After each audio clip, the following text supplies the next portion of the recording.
Today I'm going to give you an overview of the Venomous Lizard, which is a really good pet to use with infantry.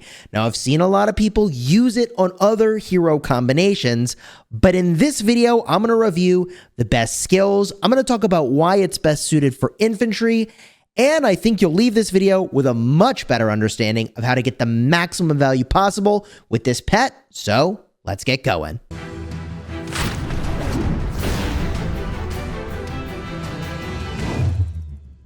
Hello my friends and welcome back. I'm Chisgule Gaming and today's video is sponsored by the makers of Call of Dragons. And the Venomous Thunder Lizard, or I guess Venomous Lizard, is a pet that I am hyped about, although I think his role could be replaced by a future pet. We'll talk about that in a bit.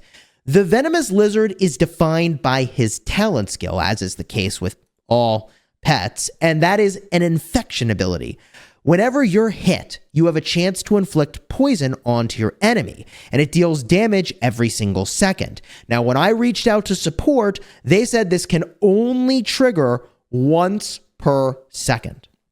This is really important to keep in mind. It limits the amount of damage you can deal, but remember, the reason that I said you want to put this on infantry is, first of all, they get super tanky as they get lower and lower in health. That is a part of an infantry trait where you get more defense as you lose troops. The other reason I like them on infantry, besides the fact that they're so tanky, is that often they are designed to get focused. So if lots of things are hitting you all at once, you'll see this skill trigger literally every single second, and it is freaking awesome. Remember, sure, this only looks like on my pet right here, and this is a good one. I mean, this is a 1-star talent skill, okay?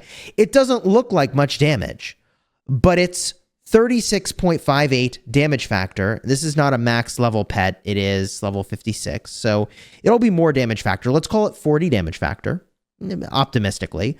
40 damage factor, okay? And it's per second for 3 seconds, so 120 damage factor. I told you this will trigger literally every second when you're getting focused down, so that's 120 damage factor per second that you're dishing out, right? Because this could be on 3 targets at a time simultaneously and ticking on all of them. So this is a lot of damage, TLDR, if you get focused, which is good for infantry. I've seen people try to use it on archers. I don't think it's as good for marksmen. I've seen people try to use it on cavalry. I don't think it's as good for cavalry. There are much better cavalry pets to use. I will talk about those in other videos. Don't you worry. In fact, this video is part of a playlist. Consider checking it out if you want to see once I've added that video onto there, okay? And for marksmen, I mean, there's just way better choices. You're either using a Snow Peak Rock or you should be using a Night Rock at the time of this recording. So the Venomous Lizard is really cool, but there are other infantry options. If you're using Madeline, I think a Frost Bear is a better version of the Venomous Lizard because Frost Armor can hit multiple targets per turn. So in my opinion, it's kind of like a conditional, better version of the Venomous Lizard. But otherwise, actually, I don't think there's a better infantry pet. Like, technically, you could go for a Sand Lizard for survivability, and that's not a terrible idea. But I think the damage from the Venomous Lizard is actually, it's just too good. It's actually too good. At 120 damage factor per second, right? Like, yeah, that's what you want to see. Again, that's because you could have 3 targets poisoned simultaneously, each one ticking for 40 damage factor. Your mileage will vary depending on your pet, but you get the idea. So from here, I think there are some pretty obvious other things to pick if you're going with infantry. And I'll review these skills, but before I do, let me just remind you that this is a strength pet, an agility pet, an endurance pet, and a luck pet. Those are the 4 highest attributes you'll find. I will argue that agility should be your #1 priority because that is tied into your talent skill. From there, I think that endurance is a really great pick because it's related to some damage and survivability. We'll talk about why I've made these choices. And then I think luck and strength are the ones that are sort of optional here. So let's review these skill choices that I've made on the Venomous Lizard. The first one that you have to take is Counter-Strike. I mean, you have to take Counter-Strike. I made a dedicated video talking about how busted Counter-Strike is, and this pet is designed to be getting smashed in the field anyways. So the synergy here with Infection Counter-Strike is absolutely fantastic. Now, if you're taking Counter-Strike, you should obviously take Wild Counter-Strike, which, by the way, if you've made an agility-based pet, 20 damage factor every time you trigger this Counter-Strike is going to add up to a lot of stinking damage. From here, I really, really like Tough Counter-Strike as a high priority. Now, this might seem a little bit weird, but you kind of just need to live. The longer you can live, the more damage you'll deal from all the poison you're going to deal. So I really like reducing the pet damage that you're taking from Tough Counter-Strike. I feel like this one is kind of optional, and you could potentially do better with other skills that we'll be reviewing in just a minute. From here, I really like elevating the crit rate of my counterattacks. Why is that? Well, infantry are trying to do a lot of damage from counterattacks. If you look at Madeline, you look at even Garwood is going to increase his all damage. You look at Nika, who does a bunch of counterattack. You look at the new infantry, which is where I think the Venomous Lizard is truly designed to be. And they care a ton about counterattacks. In fact, Chisgule gives you extra counterattacks. So Gordish and Chisgule are, of course, an amazing pair. And you want as much crit as you can because so much of their damage is from counterattacks.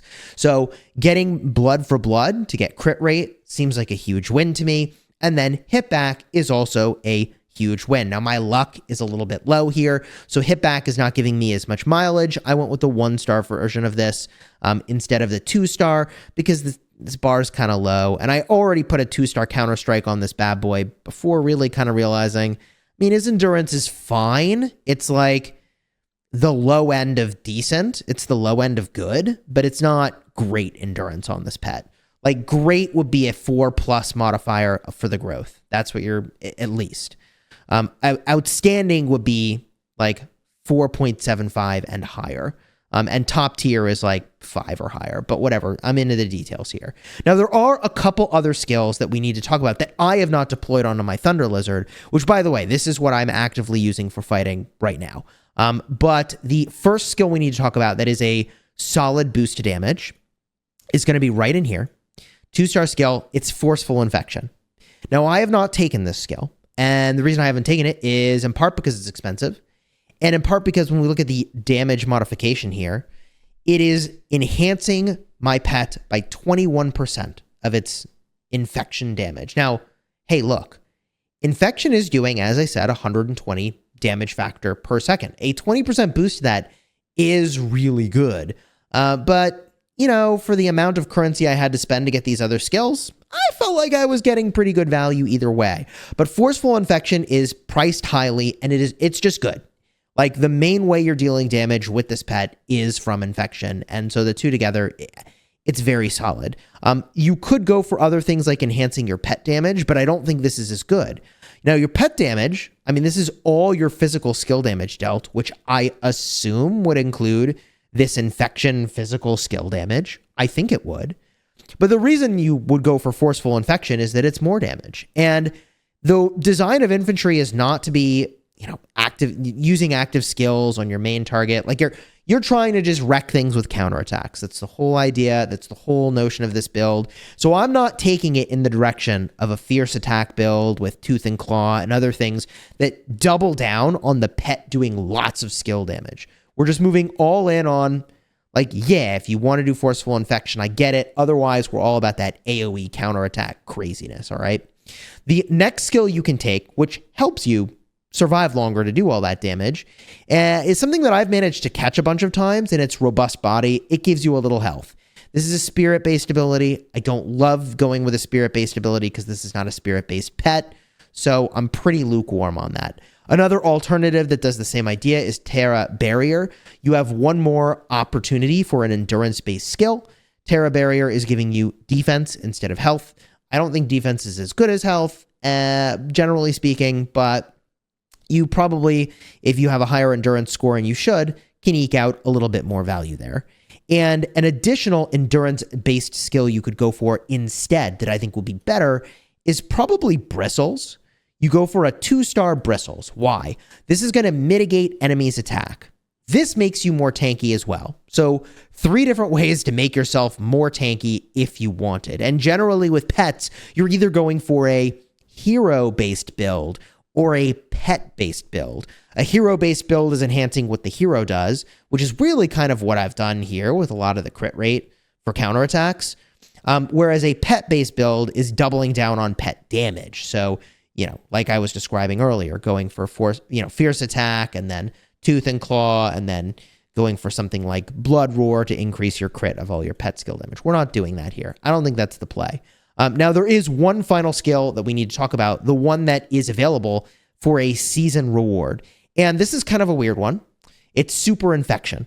It increases your chance to trigger your talent skill by only 4.1% on this pet that I have, but my luck is low. So it probably could be around 6%, maybe more with a good pet. So that would take your total trigger chance up to like 18 to 20% trigger chance. And here's the thing. I actually am not impressed with this. The reason I'm not impressed is we need to think about what kind of situations infantry find themselves in. You're either getting super surrounded and you're doing your job charging into an enemy, or you have infantry charging into a fight that you're not surrounded in and you were going to win that fight anyways, because if your infantry aren't surrounded, you're winning. So I don't think Super Infection's amazing because of the limitation of one trigger per second. If this had an unlimited number of triggers per second, first of all, it'd be absolutely crazy good.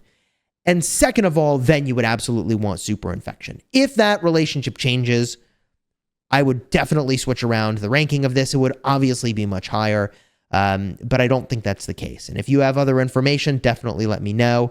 I seem to recall asking VIP support about this a while ago.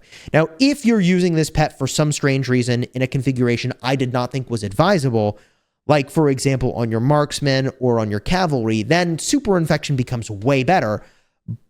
But I just don't even think that's a good pet for that situation, personally. My 2 cents. So you can see my money where my mouth is. This is my combat build. It is what I am using this season. I would have gone with a 2-star tough Counter-Strike for sure if I thought we were having a tougher season. Instead, I'm accumulating 2-star skills for future seasons and pets. And also Hitback, I would absolutely have gone with a 2-star version of this if I thought we had a harder season and I had a better attribute on this guy. I don't, and I think this season is a recovery season for us. So I'm pumping the brakes because, dude, if I go and drop a bunch of 2-star skills and then I catch a 2-star talent skill, I'm going to lose my mind. One final piece of advice about the pet here, the Venomous Lizard, which I think is absolutely best right now when you pair with Goresh or Skogul, or really both, is that I am a little bit worried that we'll get Night Rocked. What do I mean by that? Well, I worked on a pet for Sindrian and Freygar, and it's this guy right over here, this Sand Lizard. And I really put a lot into this pet. I did this, by the way, back before you could deploy skills where you wanted. I got them to land in this order, and it took a lot of doing to get here. And this pet was so badass, and I was so happy with it. And then they released the Night Rock. Now, I'm very happy with the Night Rock. I'm not complaining about the Night Rock. I really like the Night Rock. It's a very fun pet. You can see my final form build now on the Night Rock. But the thing is... Oh, and by the way, in my Night Rock video, I said that I wasn't sure what was better. I wasn't sure if it was a hero build or a pet skill damage build. I think the hero build is the better way to go, which is why I went with the crit rate for my normals and the crit damage. But I'm digressing. The reason I'm warning you about the Night Rock is if the developers continue on the trend of releasing the pet for the heroes the season after the heroes show up in the game, then we may expect an even better pet for the Venomous Lizard, for Skogul and Goresh in the next season. Now, Venomous Lizard can still do work on other combos, like I was describing with, Madeline or Garwood or Nika. Like, don't get me wrong, there's still plenty of places to put a Venomous Lizard. A very flexible pet in that regard for infantry players, especially multi-march infantry. But if they come up with a new pet like they did with the Night Rock that's more optimized for Goresh and Skogul next season, rather than, the season in which Sindrian and Freygar came into the game, I would just be cautious of over-investing in one of these bad boys, only to have a more optimized pet show up next season. I don't know what that would look like. Maybe something to do with counterattacks, right? But whatever it is, I feel like, honestly, the developers do not need to make a pet for Goresh and Skogul. I feel like we've got it right here. This pet is so great for this use. I love it, 10 out of 10. Very happy with the design of the Venomous Lizard and the result I've been getting with the Venomous Lizard. Really good. Hope you enjoy the build. Please be sure to credit me if you post a picture of the build anywhere. I'll put a screen up with the full set of skills and considerations. Thanks again. Subscribe to the channel. And if you're looking for why it is that Counter-Strike and Chain Strike are the two best pet skills in the game, card will be in the end screen in just a second. That is a very important video. I hope you'll watch it.